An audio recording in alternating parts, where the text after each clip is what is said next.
I'm kind of pitching myself here as somebody who's an experienced investor, but always, I'm definitely new to this business as well. I just want to speak about this product and just how much, it has really helped me, propel myself, get better with talking with sellers, actually be able to close a deal.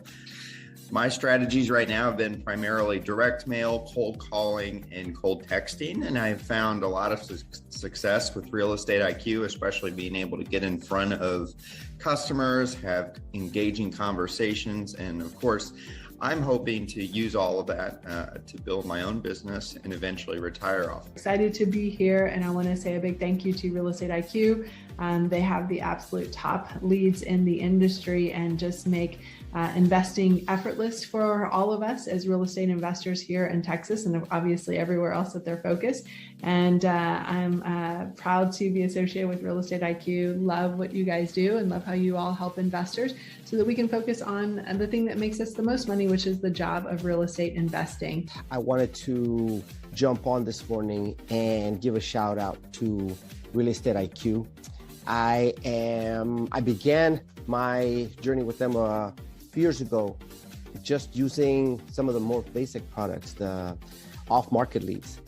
And since then, growing and visiting and talking with not only Steve, but other people who are involved with Real Estate IQ, I've had the opportunity to actually not only be a client, but I also became an investor with them. And that is one of the beauties of being able to be part of Real Estate IQ, is it gives you the opportunity to grow as an investor, especially in real estate.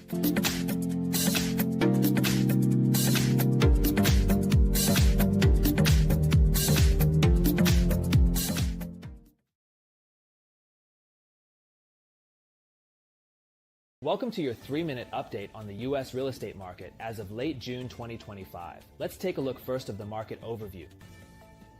The U.S. housing market is experiencing a notable shift. After years of tight inventory and rapid price growth, the landscape is changing. Inventory is rising, sales are mixed, and affordability remains a central challenge. Home sales took a significant hit in May, dropping 13.7% from April and falling over 6% compared to last year. This is the lowest level seen since the pandemic, with the South seeing the steepest declines. In contrast, existing home sales surprised on the upside, ticking up 0.8% in June for the second straight monthly gain, though they remain slightly below last year's pace.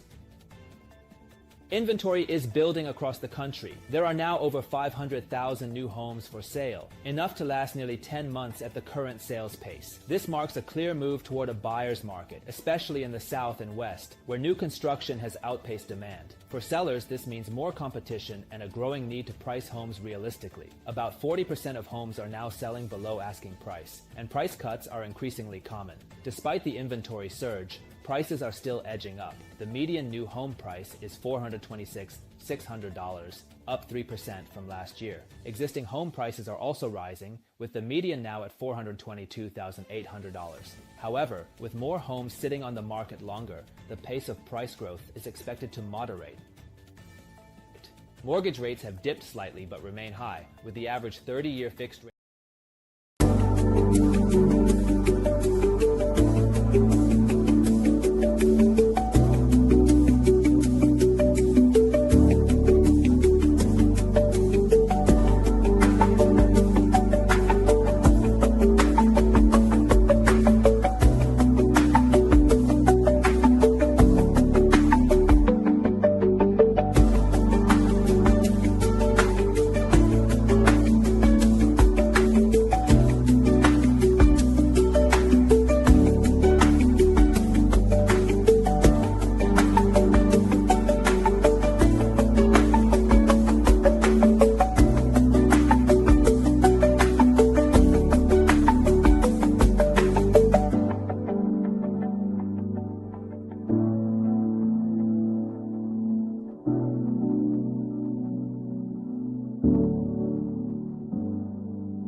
All right, welcome everybody.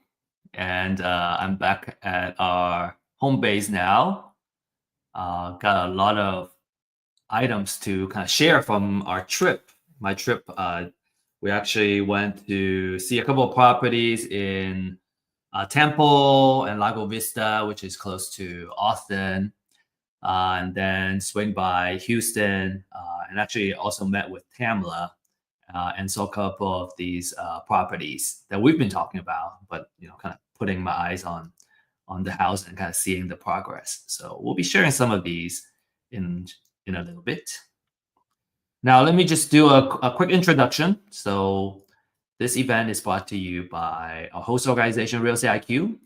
The key, kind of very, very popular item amongst investors is our off-market motivated seller leads, where we have a team of dedicated researchers and they are data mining these properties that are motivated to sell. The pre-foreclosure leads is the one where we get a lot of traction and a lot of consistency in responses because the homeowners are now kind of under the clock, right, to find a solution on their house so it doesn't get into foreclosure. So they need to stop the foreclosure. And then there's a lot of other very highly valued leads as well. And so by subscribing to the off-market leads, you can have access to all of that. Now there's a QR code on the upper right here you can scan if you want to look at the leads, what it looks like, and schedule a one-on-one consultation. Now on top of that, right, with the off-market leads, we also started to see that as investors, we don't just need cold leads. We also need, eventually we want deals. We also need funding to really kind of grow and scale our business. And so we have also added those programs, and we're going to be talking a little more about that in our accelerator program.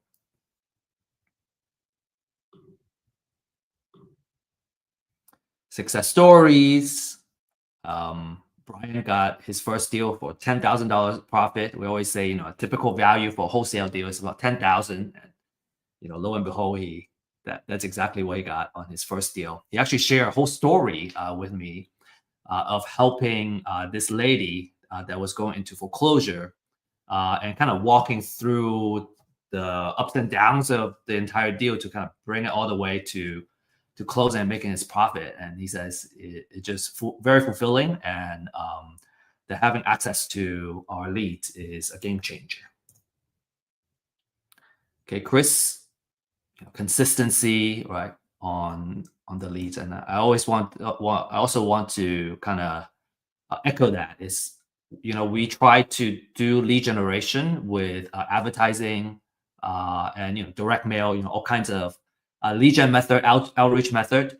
It wasn't until that we kind of really consistently start using the off-market leads that we actually get consistent responses and results. And so that is certainly kind of a foundation. If you are somebody that wants to do outreach and talk directly to the motivated sellers, that's the way to go. Obviously, we have the deals program now. If you're just interested in, buying a deal and start working on it, that's also another excellent way to kind of start getting your feet wet and start working on the deals. I'm going to skip through some of these. So disclaimer, educational purposes only, right? Everything that we talk about here is kind of case studies, examples of what we're encountering. We don't offer investment, financial, or legal advice in this talk. We may give you kind of some pointers on, especially if you bring a deal, we can maybe based on our experience share some like best practices, right?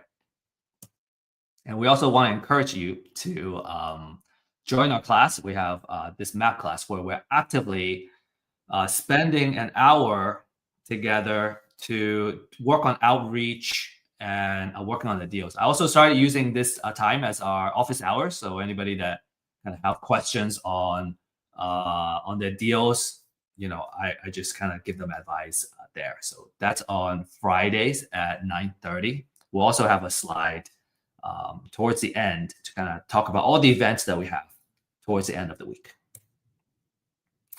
Now, if you have a lead, last week I encouraged everybody to send in a lead or a deal that you're working on. And so if you have them, you can share on the group chat here, and then we're going to give you, we're going to highlight your deal, and we're going to talk about your deal. I think, the way to really learn, we believe in immersive learning, which means, you don't really learn unless you are kind of knee deep, right? Or kind of shoulder deep in it. You don't learn how to swim unless you actually get in the water. And so it's by actively doing the deals. That's how we really learn we can talk about theory all day long, but actually kind of doing the deal and all the nitty gritty details of what it takes to kind of closing a deal and then kind of turning the deal into income and revenue for your business.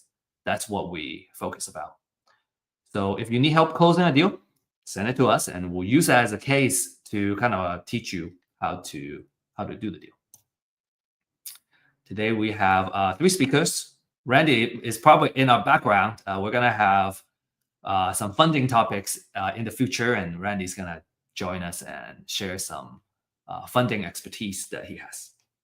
But today we have me, Tamla, and John. John's going to talk about the cash flow quadrant, which is, if you haven't heard of that concept, that's a mind-blowing concept and a really awesome model that you should really start thinking about, either if you are a full-time employee and you want to kind of start working towards running your own business, or if you're already a business owner, entrepreneur, and kind of shows you a little bit of a roadmap of where you want to be.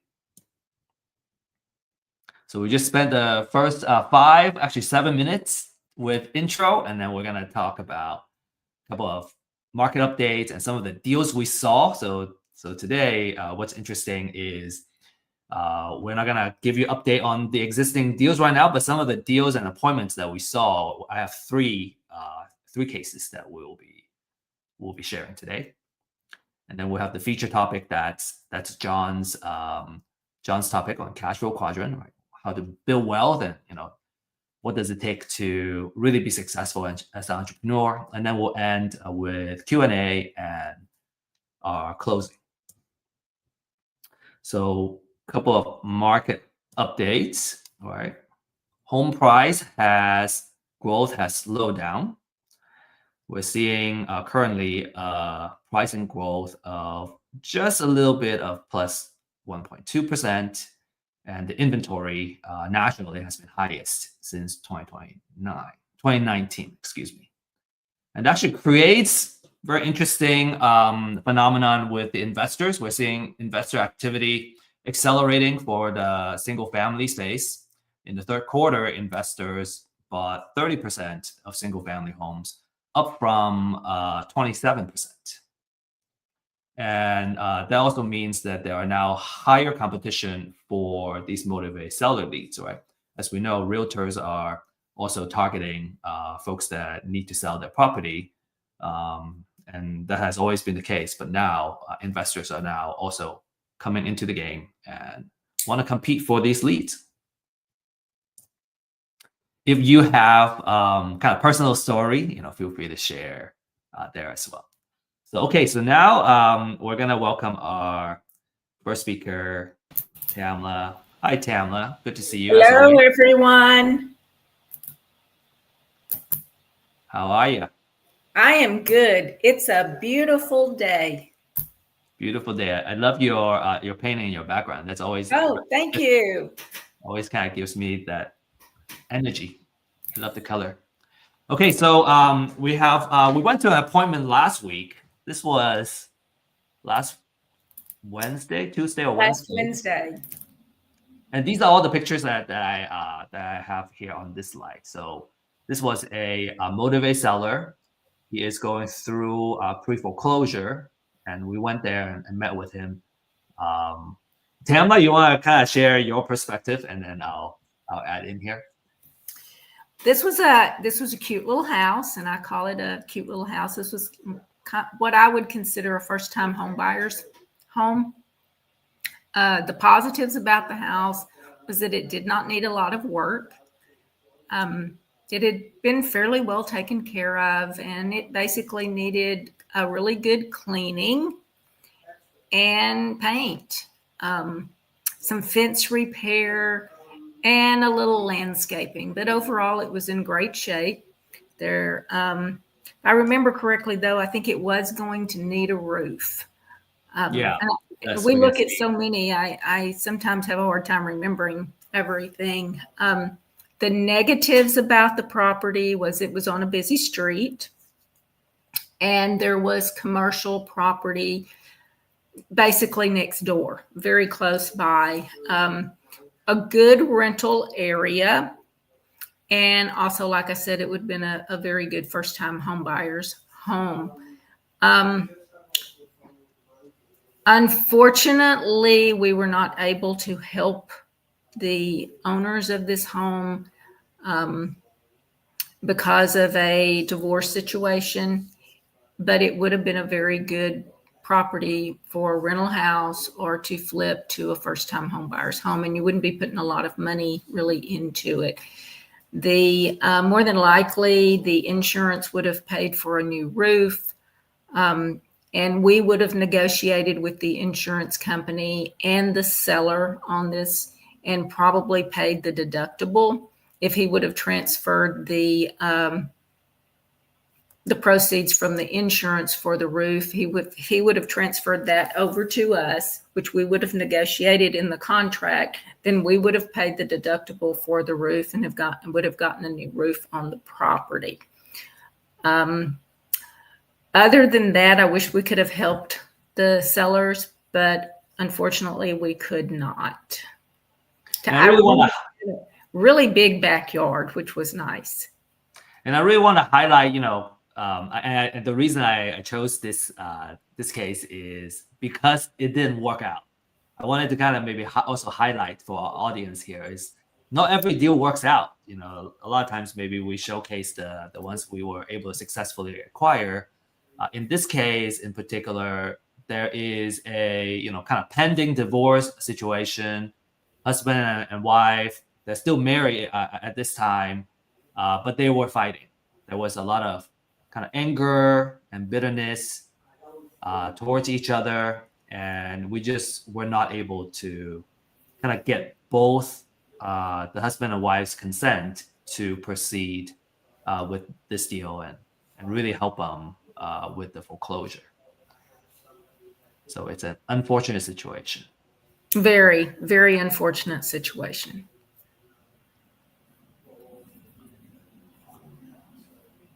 All right, this is the one I went to in Lago Vista. It's a little bit too far from Tamla, so I went there by myself. Great view, fantastic neighborhood. There's actually kind of like a community golf course around here, and looks like a pretty simple update. Like the house is in great shape, so really like what we're seeing. So we're still kind of working on the deal, but I was able to get access to the property and walk it. I actually have a lot more photos, but these are the ones we see. It just needs some update. I didn't see anything wrong with the roof or foundation or AC, the big five. No problem. And and this the view is just amazing. You kind of drive up there and you can see the lake view around that area. I thought it's $1 million view, Tamla. I'm surprised the houses are not $1 million over there yet. It is a gorgeous view. I know you sent me that first picture and my response was amazing view. It's beautiful. I mean, the view is absolutely beautiful.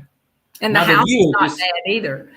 Just for clarification, this is on the road. It was not the view from the property. Oh, okay. I was imagining, I actually saw a neighbor. Oh yeah, if this were the view, wow, it would be it would probably kind of add a lot of value to this property. But there's a neighbor that has built a second-story deck. And if you can actually, I would imagine when you climb up there, you will actually get a really nice clear view. So that's something I was imagining for here, for the backyard. All right, and this is an appointment from Sunday. It's a lead that I have been working on for a couple of months now. She was able to do a loan modification and kind of delay the foreclosure. But as you can see here, it needs a new roof. The shingles were falling off. I see some kind of separation here between the walls on the exterior, but I don't see any kind of foundation issue. The inside, it was very dark. They have quite a few family members in the house, so I didn't feel it was appropriate for me to kind of take photos with everyone around. It was also very dark, and so I just kind of respectfully asked her to take photos for me. So we're waiting on some mortgage information on this property and kind of see how we can make the numbers work. I think it's probably likely a sub-2 deal, and we might need to look into a loan modification again to see how we can lower the monthly payment to possibly make this work. But it seems to be in an interesting neighborhood where there's a lot of new maybe not new development, but recent development, a lot of infrastructure in the area.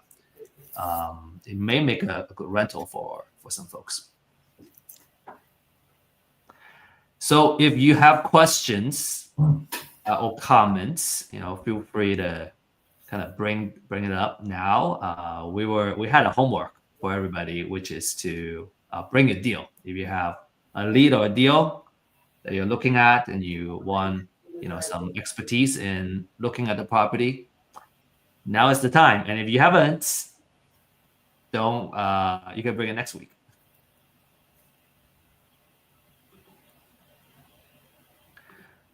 Okay, we got some featured deals. This is the one in Baytown asking 130. We got some folks that are interested in this one. The Deer Park looks like we're getting really close to getting a contract on this property. I don't know if it's been kind of fully papered up, but I think there has been an agreement on this property. So if you're interested in this one, you may want to take action very quickly. Maybe you can squeeze in and compete on this deal. We have this one in Corpus Christi. We actually got a few more here in Corpus Christi. So if you are tuning in from Corpus Christi, there are a couple opportunities here for you. So these are some deals we're working on, and when we have it available, we will feature them here. So we got a lot of interest in the programs that we launched. The first one is the Deal Maker program. This one, the enrollment is very closed, but what we see is that we see a need for an experienced investor. What we're looking for are obviously leads are great, right? Cold leads are great, but we want hot leads and seller appointments, closing appointment, and so that's what this Deal Maker program is. If there is more interest, we may open a couple additional kind of backlog, right? What is it called? A wait list. We can open some wait list positions for you. Appointments, deals, and a lot of times when you're trying to grow and scale, having liquidity is a big part of your business. So that's what the Deal Maker program is about. And if you are, these are the track records. And if you're a new investor, or you have been through some programs, educational programs, but you haven't really got your handle on your first deal yet, right? You kind of need that, kind of last push to make this happen. That's what the accelerator is for you. We will walk you through one-on-one mentorship on how to find the deal, analyze the deal, and negotiate and make the deal. And then obviously all the benefits that comes with it, like the off-market motivated seller leads, right? You kind of need a leads list in order to get started. So we will offer that for you as part of the program, and then the deals and funding as well. Steve Carson says, I have funding opportunities in Illinois and Iowa. So that's interesting. Well, thank you for sharing that. Maybe you can share more details. So a couple of track records, right? And actually, instead of 6 properties, it's 8 properties now and 14 doors. So this is continually to gain traction, and we're continually to grow this. Tamara, anything you want to add to what we have here on the Deal Accelerator program? The Deal Accelerator program is a great program. One of the things is that it won't, if you keep working with it, you continue to find the deals, get the deals moving. You don't have a stop and go. You're just continuously going. And I think every investor, that's what you're wanting to do, because once you stop, you get a little discouraged, and you just keep going. It just keeps you motivated and motivated and motivated. It doesn't give you an opportunity to really stop and then have to motivate yourself to get going again. Yeah. And I think that's that's a little bit of a fine balance, right? There's the finding the deals, and then there's also kind of the improvement of the deal and the funding of the deal, right? Kind of there's a lot of spinning wheels to kind of juggle in order to kind of continue working with that. Yes, definitely. And I think this is just talking about you and I think this is an experience that you're experiencing now, with the, as I call, the hamster wheel continuing to roll, go in a circle. And sometimes you're overwhelmed with everything, but you just have to take a step back and take a breath and continue looking for deals. You can't get overwhelmed with them. Just stay on a steady pace and continue to find the deals and work the deals and acquire the deals and have more properties. Absolutely. I just spoke with a couple of folks recently who has, and obviously this Deal Accelerator, you could leverage it for wholesale as well, if you prefer the wholesale. Here, our strategy and our thesis is to keep it as rental. And the folks that are interested in rental, usually it's on kind of building, it's on wealth building. And so I want to kind of tee up our next talk, our speaker with John, which is, speaking of wealth building, we're gonna start talking about the cash flow quadrant and what it takes to continue to build more wealth. Okay, so let's continue to advance here. All right, so we have a year-end special. For those that are interested in off-market leads, right, and consistent lead generation, man, we have such an awesome 50% off, really to kind of get you ahead for 2026. And we have a lot less spots available now, so make sure you take advantage of that. And if you want to talk, scan the QR code. We have one here, one is on top of the other, but I think the top right is gonna work. You'll go to the same link. So I'm just gonna post up here. What deals did you find last week? If you have had that, post the address here. And Steve, I see your terms here. If you have information of the properties, you can also share it on the group chat.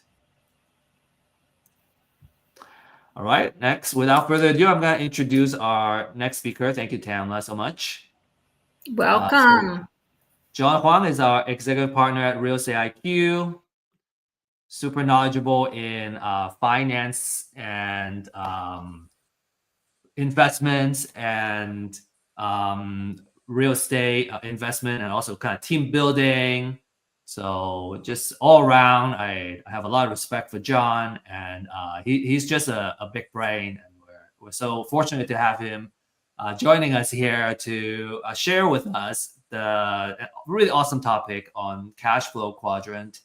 And so, John, please take it away. Yes, thank you, Steve. I'm excited. I'm pumped up, fired up, and today my topic should be worth of $1 million. But we'll see who pick it up. Every time when Tamara, me, you, we're talking about the deals, we're talking about some of these evaluations, and I wish people wrote down the notes, kind of the cheat-sheets, and we should have put all that commentaries together, the narratives together into a book. It's so valuable, right? The devil is in the detail. No, the blessing is in the detail. What detail is actually the little tipping point, a turning point in evaluation of these properties that really make the difference. Because we all see houses, we all see deals, but somehow some people are really fortunate and some people are always kind of cursed in a way, never run into good deals and wasting money, right? And time and energy.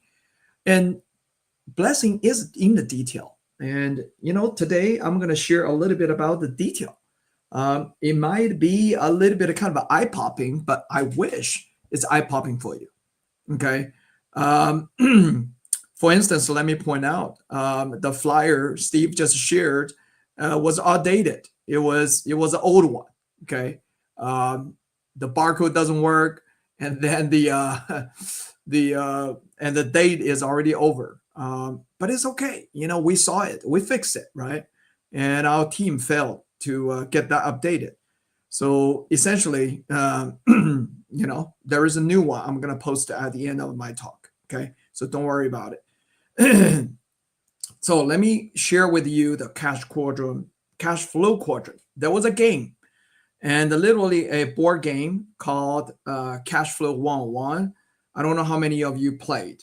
And as I said, most people read that book or heard that book, reached out, pulled that, and got excited and get involved in the real estate. But that was just a teaser of Robert Kiyosaki's book, right? I mean, it's just a teaser. But the real book is the one that I'm going to talk about, the cash flow quadrant. And the last time I showed everybody, right? This is the book. I'm not selling books. Stephen and I, Tamara, we're not selling books. We're not at all, right? Careless about it. Although I published several books already. I published 4 books, and then 3 more books is coming up in January, right? It's different. So, all right. Last time we talked a little bit about income, cash flow, asset, net worth. I hope you got something out of it. Okay. And I call that a can analysis. Can. It is a can. Is a can of a worms or is a can of a gold, right? Is a can, right? And it's also a capability assessment, right? Are you able to, purchase more property? Are you able to jump into the ocean of deals? That's where the can analysis is about, right? The can analysis is not just a cash asset net worth assessment, but it is a capability assessment of where your asset allocation has been optimized. Okay, this is very, very important, my friends. And the some people, they just dump everything into one deal and they lose their sleep and their retirement, right? That's not what you want to get into. So we are here building this platform in a way that we want everybody to be blessed. And I'm not just talking about it, right? I mean, look at my titles. And I'm a licensed qualified investor, and I'm a licensed chaplain pastor as well. So I want you to get blessed. And I'm spiritual director too, okay? But, can analysis is also a capability assessment, okay? Of how much of a room you have, a capacity you have to absorb more deals and more involvement. Okay, that's not what I'm talking about today. I just want to refresh your mind. And if you don't understand what the can analysis is about, reach out to me, okay? And I would love to give you a one-on-one coaching on what to look at. Now, some harsh truth today we're going to talk about. First question, Can you push back on money? It's interesting. What kind of idea is that? Push back on money? You crazy, John? Yes. According to the Newton's, law of attractions or law of, gravities or whatever, force and the counterforce, which is the second law of motion, is talking about the force and the counterforce. Guess what? A lot of time we chase money. When we chase money, guess what money does? It's running away. Yep. When you chase a dream, the dream runs away. When you chase a girl runs away. That's not how I got married with my dream girl, right? We don't chase, we attract. Okay. So can you push back on money? Yes, I want you to push back on money. If you push back on the small money, guess the big money is coming. When you push on the little blessings, the big blessings is coming back. Okay. Remember that. The second law of motion. The second question is, are you smarter than your money? What? Money is object. I am a human being. How do I even evaluate my wisdom and my smartness? Yes, I want you to do that. Are you smarter than your money? Do you know how smarter the money is? Unbelievable. Next time we're going to play a game, okay? And hopefully we'll get you awakened on that. Third question. Do you work for money or does the money work for you? For those who are on the video on this live stream now, congratulations. Money works for you. How do you know, John? Yes, I just know it. Hey, I talk to God, right? All right, that's a joke. But anyway, well, it's not a joke, okay? But if you are here, you are preparing yourself for big money. That's guaranteed, okay? So this is the book I was talking about, Rich Dad's Guide to Financial Freedom by Robert Kiyosaki, okay? He is the guru of real estate investment. Of course, Grant Cardone and all other, sharks, and those are the people that, do quite a bit real estate. Who doesn't do real estate? Everybody does. But this is kind of the masterminder, all right? And today we will going to go through the mastermind behind this book, so we can save you the time of reading that 251 pages. But it's a lot of golden nuggets in that book. I encourage you to go through that yourself, okay? And Stephen and I will also talking about some other financial books, and maybe we can introduce to you in the future. And I'm seriously thinking about that, okay?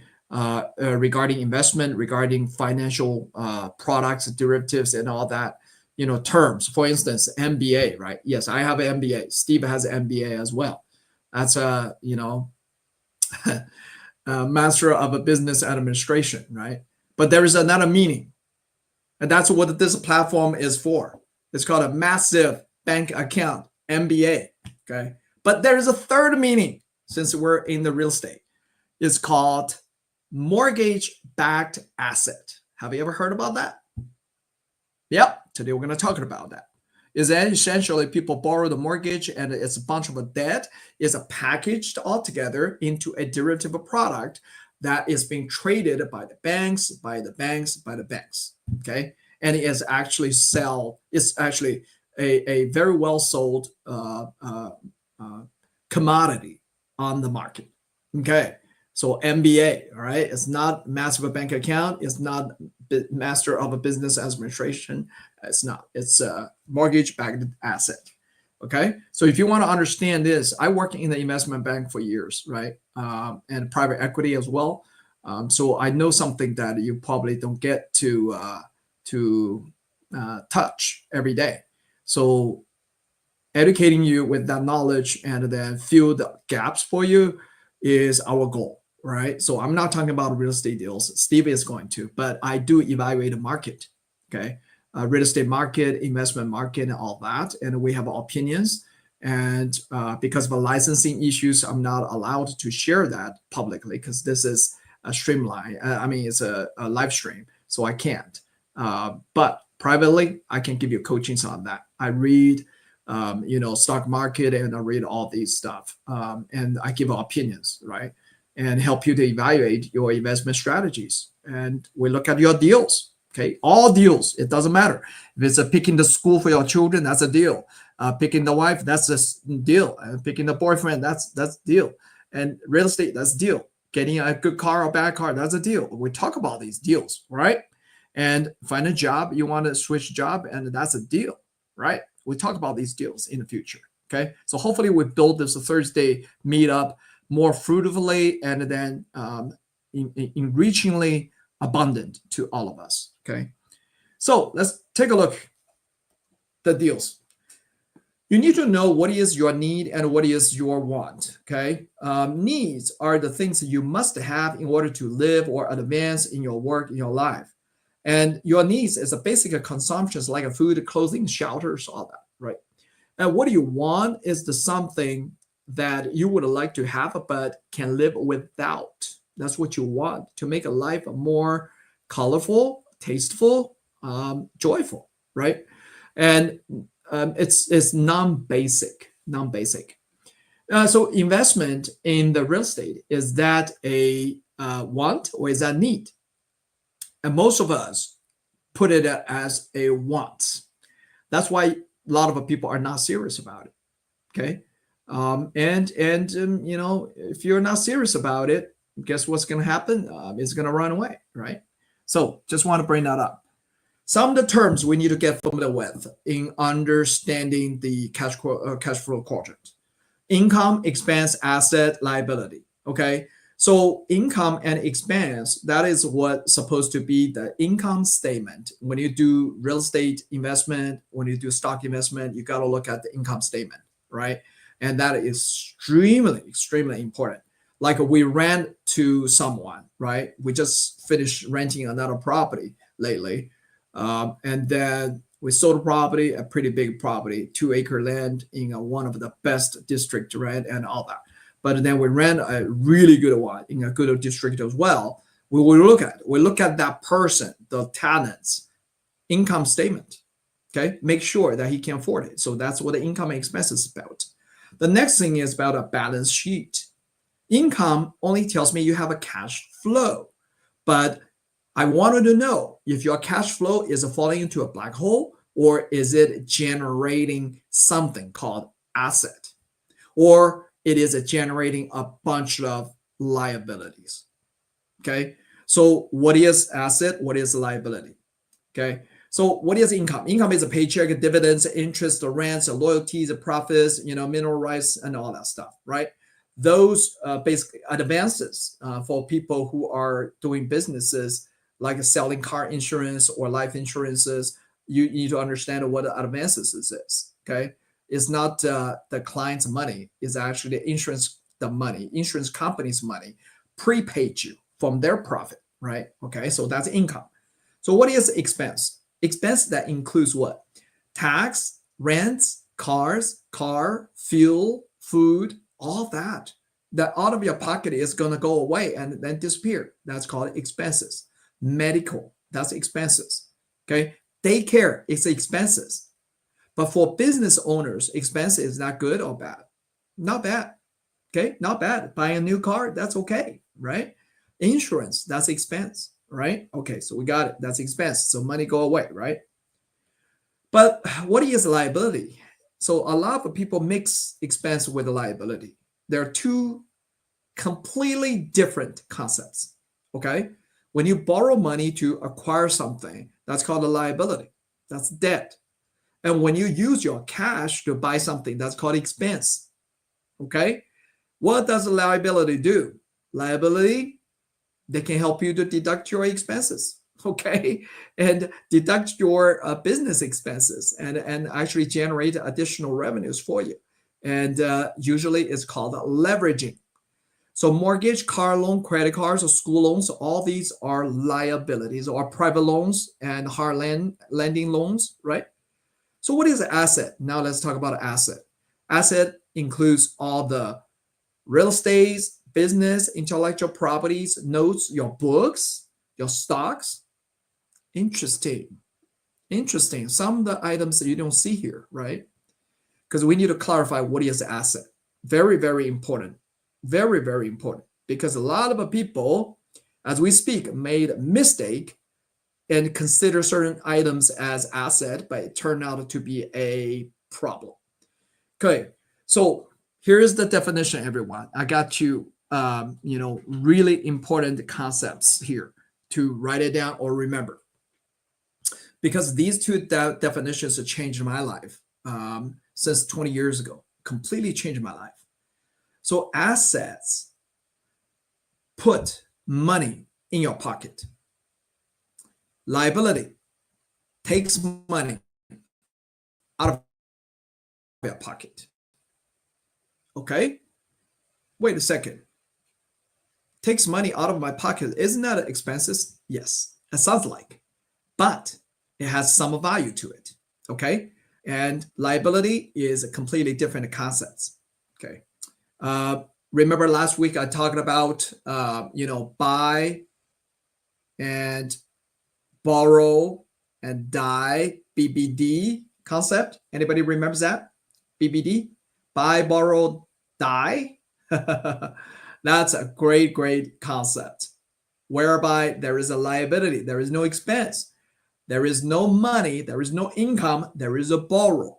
Okay, completely revolutionary ideas of how money works. Okay, if you would really spend a little bit of time to understand my last sharing, that's $1 million. Okay. So cash flow 1. How the poor live. Oh, that's harsh word, a strong word. Well, live with it. Okay, so this is how it goes. They got a job, they got a profession, or maybe a self-employed. They work really hard every single day. They get some income. Guess what they do? They put into expenses. Okay, and they buy the things that they cannot afford. All right, so basically here their expenses are skyrocketing every day. I just talked to a person and we're trying to help that person to reduce debt. We don't know that person, and somebody introduced to us, right, to our deal discussions. And then, she is in a debt consolidation and reduction program, which is different from the conventional one. This one, there is no payment up in the front. It will be reduced on cash flow level 70% every month, and the total amount will be 50% because there is a fee after it's successfully reduced. Credit usually is fixed within a year to 2 years, right? And there's also attorney affidavit on every contract, okay? And there is no cost to the individual till the debt is completely consolidated, right? And the person can back off at any time. All right, so that's. But what happened to my friend here, my new friend here? Because she bought a lot of stuff. Bought a new car for her husband, bought a new car for her child, and when she was affording that. But then she bought the things for her friends and every party, and she accumulates 8 credit cards and debt all over the places, right? So that's what the expenses. The liability. Does she have a liability? Yep, she put on the credit card. So in that case, she has a liability. But most of the time, people have income in as a cash. They spend it all, and there's not much over that. So asset is 0, and debt liability is 0. Okay, let's look at this one, right? This one is like my friend's situation, right? She made the income, she spent some money, up to what she makes, and then she borrowed a credit card, tremendous credit card, to buy all these stuff and to pay for expenses. This is what the most of the middle class live. Okay, so sorry, the poor people, they have money in, they just drink it, eat it, and spend it, right? But then middle class, so-called middle class, is getting sandwiched in the middle, whereby not only they spend everything they earned, they also borrowed credit card liabilities and to pay for all these expenses. Okay, so in this case, their expenses is much larger than their liability. That's why their that's why they have no assets whatsoever. You see the formula down there? And now, this is the thing. when we talking about the cash flow, right? There's the middle class families that basically every month after they put so much liability on themselves, every month the expenses. I mean, even though they want to save from expenses, right? Eat cheap and then don't go to restaurant anymore and then never buy any clothes for 2 years, right? The Dave Ramsey strategy, right? I mean, cut the credit card, all that stuff. It didn't work. You know why? Because all their incomes goes into the interest of their liability. The liability gets bigger and bigger and bigger and bigger, okay? Even though the expenses is done. However, their income is all feeding into the monster's mouth, right? So does it work? No, it doesn't work, okay? And now let's take a look at the rich. This is the cash flow number 3, the rich, all right? This might be like controversial and counterintuitive and probably even, bomb your mind, right? Look at this. They have money coming in. Yes, they buy stuff. They have expenses, okay? And their expenses are going through the liabilities and go into the assets. And their assets is keep growing to feed into their income. And they use that as a little bit of expenses. And then the expenses actually became liability. And the liability became their assets. Wait a second, what you're saying? Yes, you heard me correctly. See that arrow there? Their liabilities became their assets. How's that even possible? Yes, it is possible. Okay, so that's what how wealth generation engine worked. One of the product, I'll give you one example, a insurance product for my company.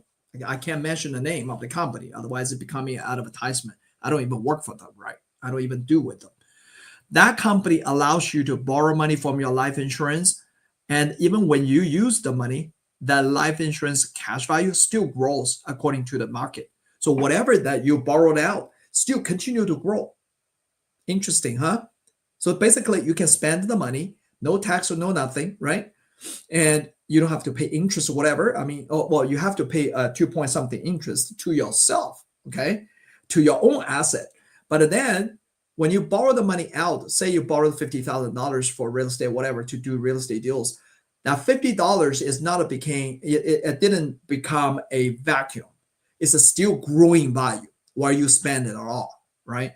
So liability for rich is becoming asset. So their asset, it just keep growing. The more they spend, the more they build, the more they invest, the more assets they have. The more assets they have, guess what? The more income they have. So it's a healthy loop. If you look back at the middle class, there is no loop. The loop is a whole. It's called a loop hole, right? Expense is a whole, liability is a whole. Everything is a whole. This is basically feeding each other, right? And then if you look at this, asset is not a whole. Asset is a gold mine. So it just keeps spending, and actually the more they spend, the more assets they build. How's that possible? Well, in the future, we can talk about it. Okay, so the grinders, let's do some comparison, okay? Grinders, people who have a business, a small business owner that work for themselves, work for the jobs and everything, or employees. And this is what they have. They have a job, right? And they come in, the job has an income. The income comes in, and then they spend it. First of all, they get taxed. And they pay interest or whatsoever. When they spend money, they have to pay tax again. So income, deduct all the expenses, and then they have to borrow extra money. And then when they borrow the extra money as a liability from their credit cards, guess what? The money just going away, going out, right? So the money is out. It's like a splash of the money. Got it? That's what the grinders are. But where the money goes then? Let's look at where the money goes. Okay? The money goes where? Interesting. It goes into somebody else's income. That's interesting. Okay, then the income pays for their expenses, and they become the liabilities to the rich, okay, wealthy, and then eventually the liability became assets, and then the assets keep feeding into the liabilities. What that means is selling liabilities to the middle classes, grinders. And guess what? This just keep going. Who generate all the water? Well, the employees and self-employed. They just keep working and keep pumping money into this wheel. And what is this wheel? That's in the business investors' hands. Okay. And the more the wheel turns, the more assets they generate and they build. Okay. So these are all concepts. So far, so good. And today we're going to talk about it just, primarily concepts, but in the future, we're going to give examples, right? So now the question for you, middle class expenses plus the debt, where's that? Well, that's wealthy's assets, the bankers, investors' assets. Okay, that's why we have so much of foreclosures going on. Okay, and then question for you: is cash an asset? Is cash an asset? Is it? Anybody wants to venture this question? Is cash an asset? Steve, feel free to try as well. I don't know. I mean, you didn't see my slides after, so. Yeah, I say yes. Okay. According to the general agreed accounting principles, GAAP, okay, yes, it is. On the book by the accounting principle, okay. However,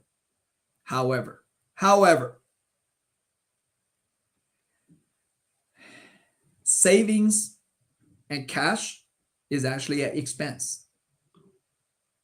What? Inflation, because you are losing money on cash. Many people don't believe that. That stash is, whole lot. I have a lot of friends and co-investors, and they have a lot of cash, right? They buy land, they buy gold, and then they stash whole bunch of them in a jar and buried on the tree in the backyard. You almost know that.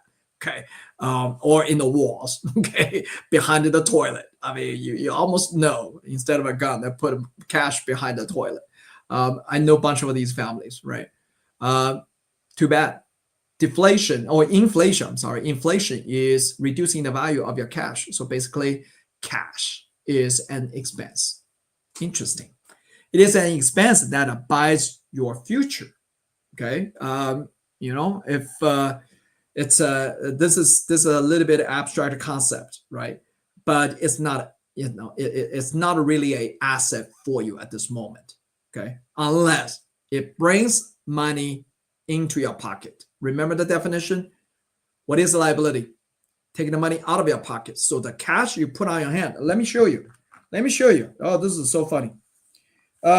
Steven and I, we actually made a visit to Argentina to visit our teams before, and we got a bunch of Argentina pesos, right? I still have at that time it was $1 to 200, right? $1 to 200. And then the next time I made a visit over there, 2023, it was $1 to 300. Okay, not too bad. Anyone can guess now? This is 30 pesos from Argentina. It's a worth of nothing, literally nothing.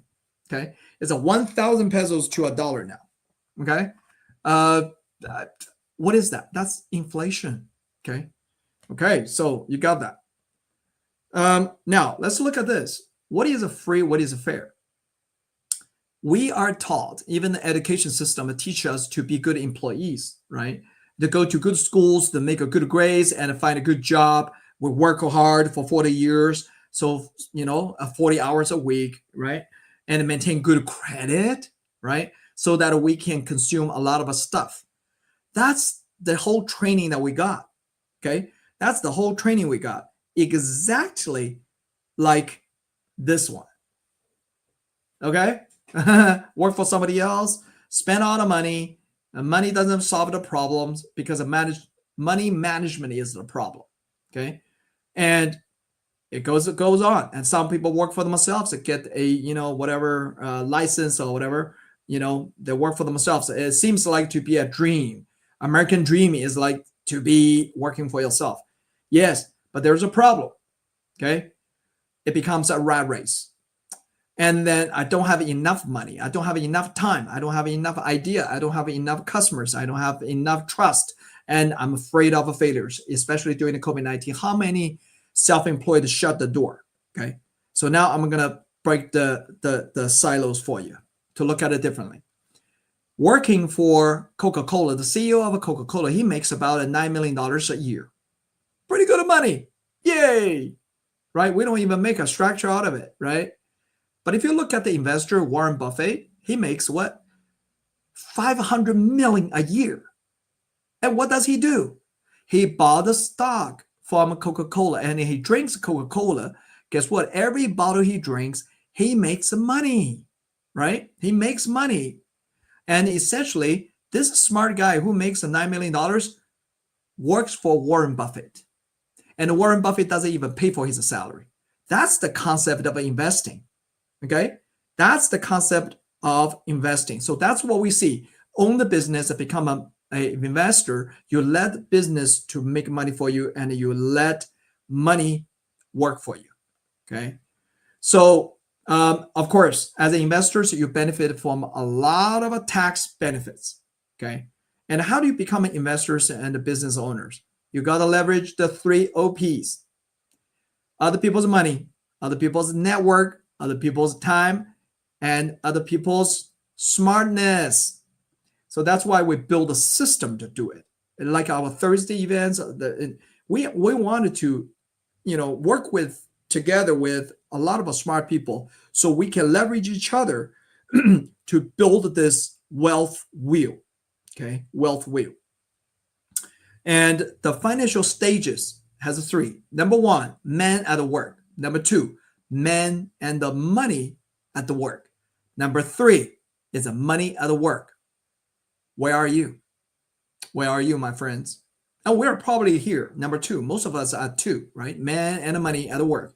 But you know what? If you just have an employee job, that's a man at work only. Okay. So we need to get to the right side, leverage the system to leverage other people's time and money and all that.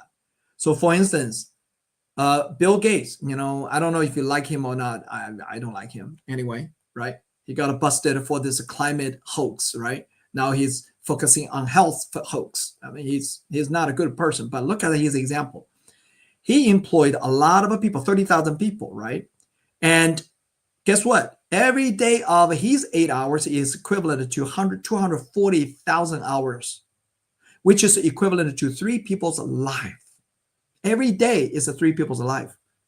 Yeah, he's consuming people's life. You can look at it that way. But anyway, so if you look at that, so how do we work with each other? And actually, we don't even pay each other when we jump onto the deal talks, right? Deal making and deal breakings. And we share with each other's capabilities and capacities, right? With that said, and I want to bring to you the last concept is about 6 levels of investors, okay? First level, nothing to invest. Okay, that's a level 0. Level 1, borrow, consume, shop, and go into deep debt. That's an investor. Okay, that's basically poor people. Level 2, they save money, they put away a small amount in a low risk, a low return asset. Save the cash, put in the bank. Talk about CDs, right? That's an investor. At least their money is bringing like 1%, 2%. CDs, 4%, right? What about level 3? Level 3, A, is investing in the comprehensive wealth management programs, okay? And they work with the licensed professionals, registered investors, financial advisors, and the tax lawyers and all that to put the whole scheme together, right, for this family. B are the cynics who are often late in the game and think that they know about the stock market when in reality they know little. C, okay, at the level 3, the number C are the gamblers. They're investing in the stock, they're investing in Bitcoins, yes, we do. but we don't put everything in there.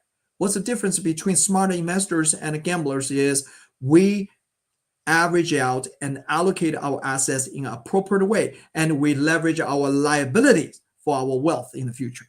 Okay? And these people are level 3s. They're differentiations. What about level 4?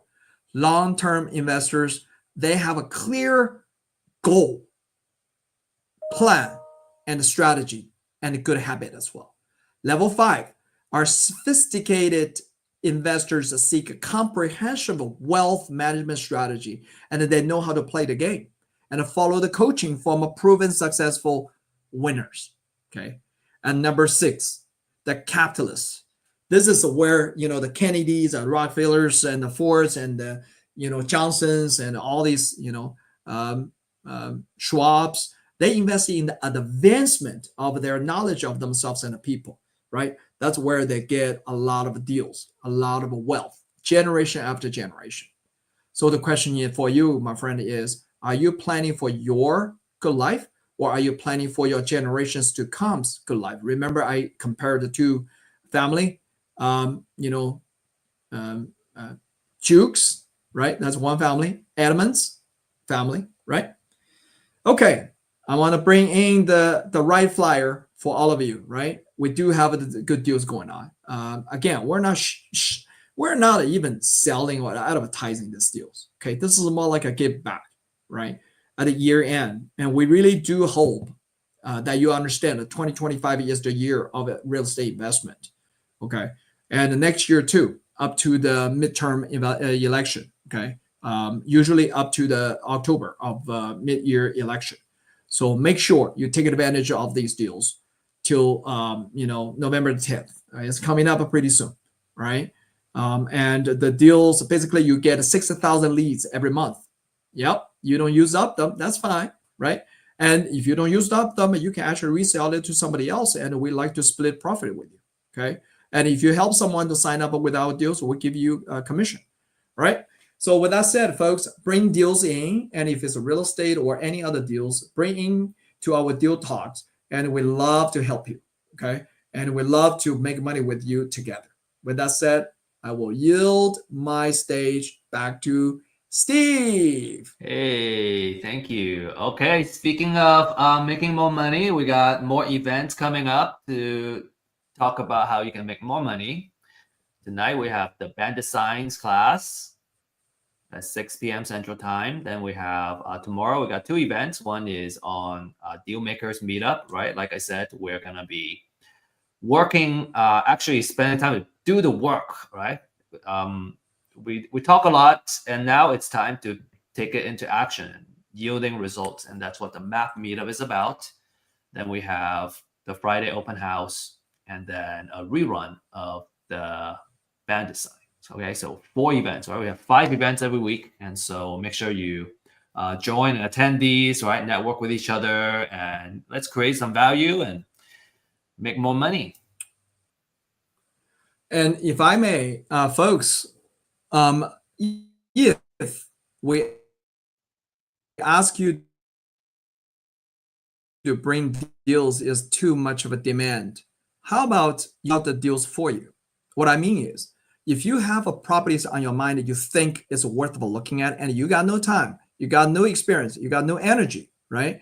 We're going to check it out for you. As Steve has been driving around to Houston, from Dallas area to Austin, to we drive to I drive every month as well, right? We're going to check out the deals for you every week, right? And then that is some new ventures we're taking on, and we love to do that. And you don't even have to pay us, for our gas or meals or whatever. We love to do that with you, and this is something I think you might enjoy. So bring the deals in, or let us know what the prospect deals that you have on your mind, and we're going to check it out for you. Okay. And we have folks that have taken advantage of that offer too, so you should. Exactly. Okay, I'm gonna end this slide, and actually I have a call, a motivated seller call right now.